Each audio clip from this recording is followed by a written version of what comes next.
பரந்து விரிந்த நீலக்கடலில் மீன்கள் கூட்டம் வட்டமிட சில்லென்று காற்று மெல்லென்று வீச படகு ஒன்றில் அக்கறைக்கு செல்லுது.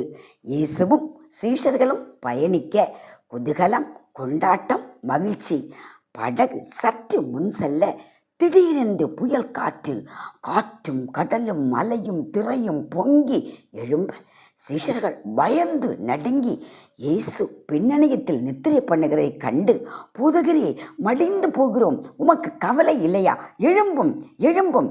உடனே இயேசு கடலை பார்த்து, இறையாதே, அமைதலாயிரு. சீஷர்களே, ஏன் இப்படி பயப்பட்டீர்கள்? விசுவாசம் இல்லையா? நான் உங்களோடு கூட தானே இருக்கிறேன். எவ்வளோ அற்புதங்களை கண்டீர்கள்.